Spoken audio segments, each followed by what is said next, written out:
Dans cette partie, nous allons à nouveau aborder la loi de Laplace, régissant la surpression dans une goutte ou dans une bulle de savon.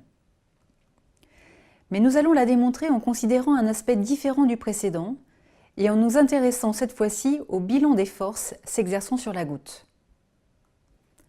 Pour cela, on considère une goutte de liquide sphérique de rayon grand R.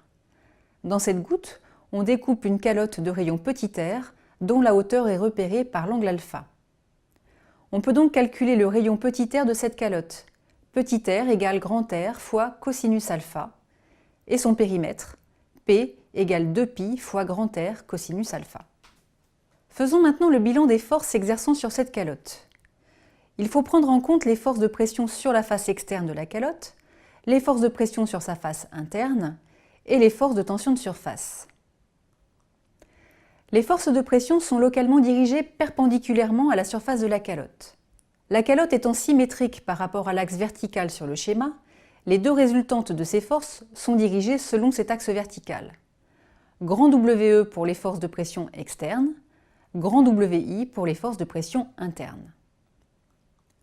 On peut montrer que la norme de ces forces de pression est égale au produit de la pression par la surface dite projetée de la calotte.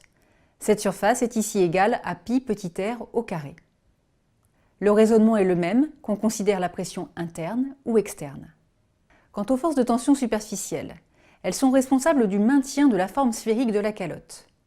Localement, la force de tension de surface est dirigée tangentiellement à la calotte au niveau de son périmètre. Par symétrie, le résultante est donc verticale, ici vers le bas. La norme de cette résultante est proportionnelle à la tension de surface et au périmètre de la calotte. Le terme en cosinus alpha provient de la projection des forces locales sur l'axe vertical. La calotte étant à l'équilibre, la somme vectorielle des trois résultantes de forces précédentes est égale au vecteur nul.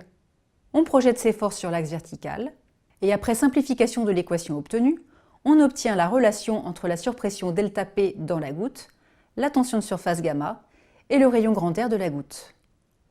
On retrouve la loi de Laplace déterminée précédemment par un raisonnement énergétique.